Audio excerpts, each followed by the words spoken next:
Happy October. Happy October.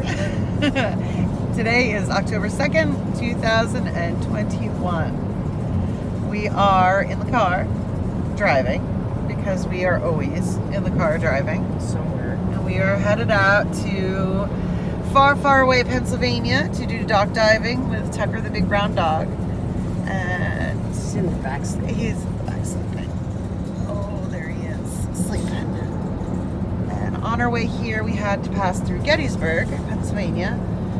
And that started a conversation on spirits versus ghosts versus apparitions or imprints and our beliefs on them. It's a topic that we actually discuss a lot while we're driving because I am not a doubter, but I have my own version of what I believe when it comes to the afterlife. Lisa and a lot of her family members are very much into the study of paranormal and the documenting of it. And because she has these experiences, she has a lot of thoughts on it. So we cut through Gettysburg and we started a conversation that we think we might just wind up sharing to all of you. So, in your opinion, what is the difference between a ghost or a spirit and an apparition? Because those words are used a lot. In my mind, a ghost and a spirit's pretty much kind of the same thing. But an apparition or an imprint is something completely different.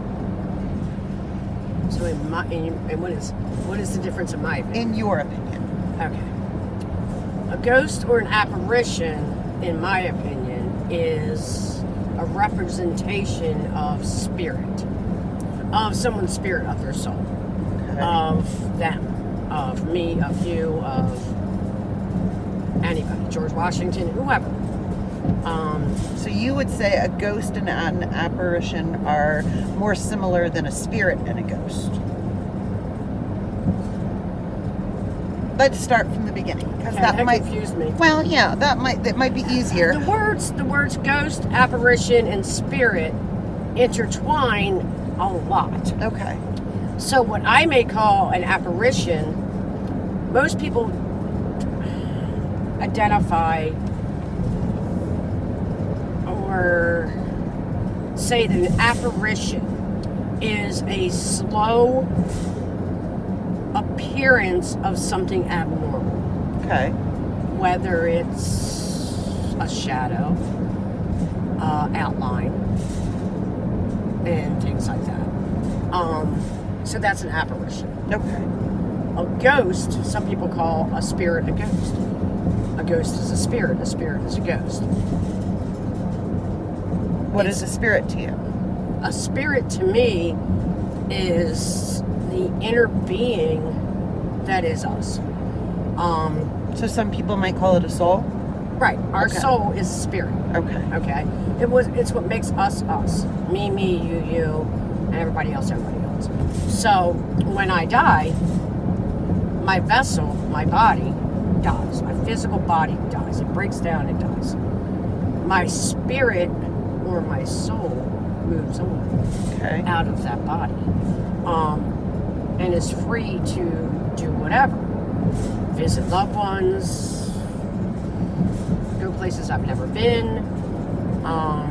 Some believe they go to heaven. Some believe once they go to heaven, they're stuck there. Or when they go to hell, they're stuck there. They're in purgatory. They stay there forever, all of eternity. Some people believe that the soul never does anything. The soul dies with the physical body. So when you have a funeral or cremation or whatever, that person is dead, gone, whatever. That's their belief. Others believe that when we die, our body, our soul, when our physical body dies and the spirit comes out of it, that once it goes to ascends or descends to heaven or hell, whichever their belief is, they sometimes have the ability to come back to visit. Whether it's to give a message, to just provide comfort, or in the descending part, just to fuck with you. Excuse me, French. You know, if you had that really, really evil, disturbed person, like a serial killer, like a Charles Manson, like just a really messed up individual. They may then, when they die, when their physical body dies, or whatever, their spirit leaves their body, may come back as a negative entity, a negative spirit, someone who will then maliciously haunt a person or like location, or various locations and various people. A ghost is that. In your mind. In my mind, that's my opinion of what a ghost or a spirit or an apparition is.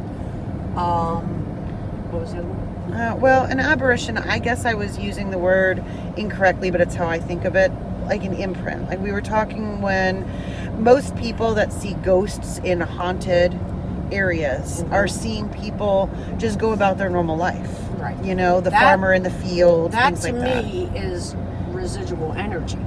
Okay. So it's not a ghost. It has nothing to do with spirit, ghost, entity or being. Okay. Even though it looks like the person that used to be there. Although it does. Right. Okay. It is energy, because we all know energy cannot be destroyed. It can never go away.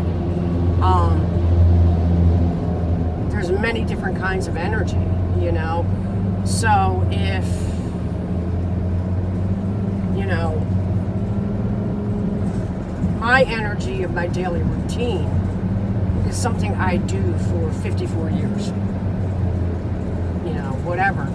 Every day, when I wake up, I have a routine that I do.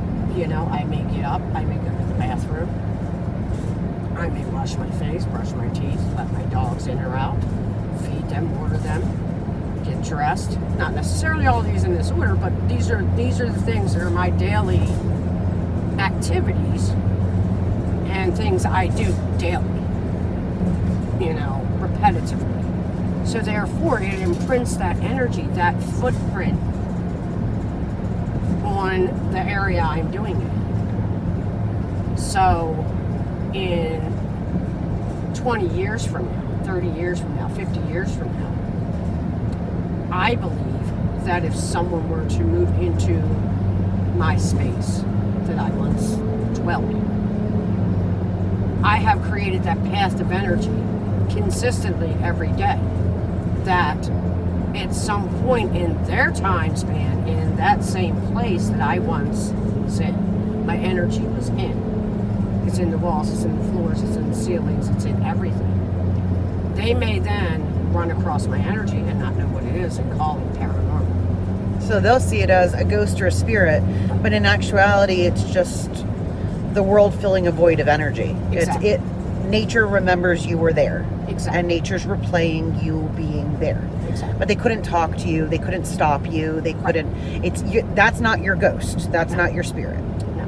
Okay, so the way we started talking about this, to go back, is Gettysburg. And you've had experiences in Gettysburg that would be more along those lines, where you're in a field or you're videotaping and you're taking a picture and you see, after you developed the film, after you watched the video, bodies, outlines, physical shapes of human walking into the woods. Right. So that, in your mind, in your opinion, is more of an imprint of energy. You wouldn't have been able to run across that field and interact, and at the same point, they could not malevolently or helpfully turn and try to contact you.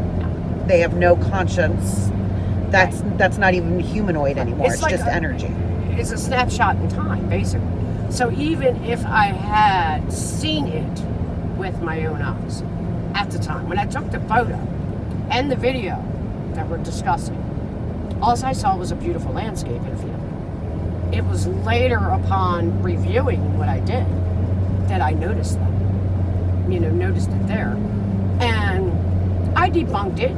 I went back in through all my numerous pictures, before, after, during, and it's very weird because I have stages of it where you can actually see it manifested in stages.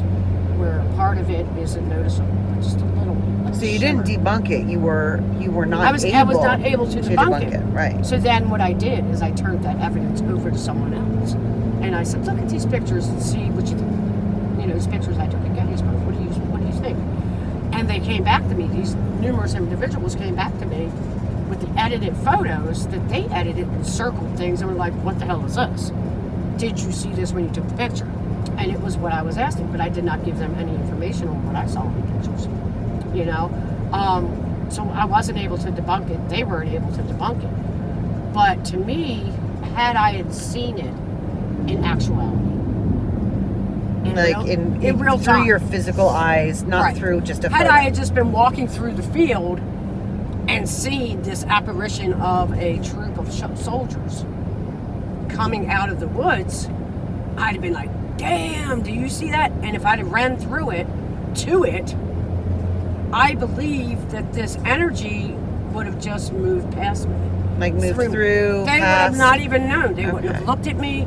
They wouldn't have been like, who the hell is coming? Because I was not there physically in that time when that snapshot was taken. I was Right. not a part of their reality. You know? So those images, you truly don't believe are ghosts. You just believe they're imprints. It's an imprint of energy. Okay. Yes. And that's why a lot of times when people say, my house is haunted, I see an apparition or an image of a person. We're getting ready to go through a tunnel, so the white lighting might change. Of a person, a woman, walks through my kitchen every day.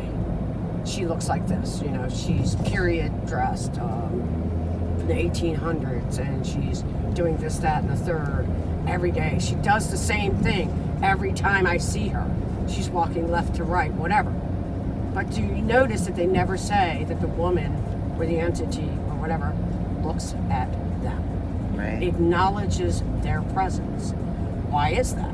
Because their presence wasn't there. That energy wasn't there. So it's not really a haunting. It's just life going on. It's just that wouldn't be considered a haunting I in would your not brain. consider that in your a haunting. brain. Okay. I would say that's residual energy. Because in my mind, a haunting doesn't necessarily have to be scary. A haunted house or a haunted area, Right. it just means that you have interaction with that Right. spirit. That spirit, that Okay. being. But those situations aren't hauntings to you. No. They're just, It's residual energy. okay. You know, a door opening and closing. It's not going to happen every day. And if it does happen every day, I'm not saying it doesn't happen every day. There are documented cases where it does happen every day. To me, again, that's not a haunting, that's residual energy. That at some point in some time that was significant in that entity, that body of energy's time, they imprinted that. Like I said, every day I get up and I open a door almost at the exact same time, or you do. Every morning you get up, you let the dogs out between 4 and 4:30. So that door's going to open, it's going to close. It's going to open, it's going to close. And then it's going to stay closed for the remainder of the day. And then it may not happen again until 5, 6 o'clock in the evening when you get up. Open it, let them out. Close it. Open it, let them in. Close it. So you do these things day after day after day after day after day in that time frame. So it prints that energy, that muscle memory of the environment, of the door, of the floor, of the building, of the structure, of the land. It's muscle memory. That floor knows that at 4:22 a.m. you're going to walk across it and create pressure on it, and it's going to bow.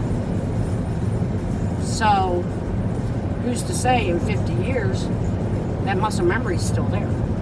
So while you may be sleeping in your new home, not new home, but new home to you, at 4:20 in the a.m., and you hear a creak,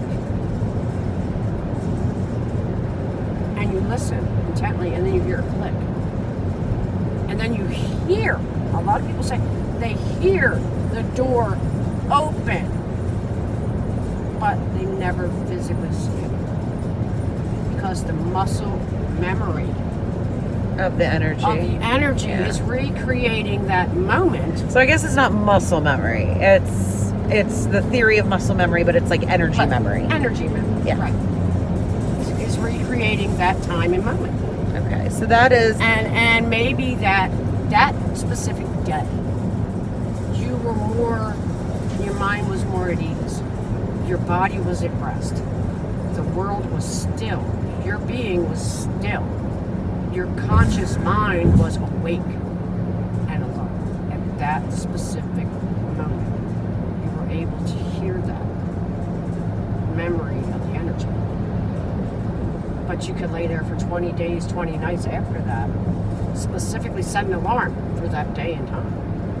4:22 a.m. Listen, it happens at 4:22 a.m. But it doesn't happen. right, But it doesn't. and you just don't You realize. just don't realize it Yeah. because your mind, your physical mind, is so awake and wanting it to happen, and you're so amped up for it that you can't comprehend it. Your actual mind cannot comprehend it.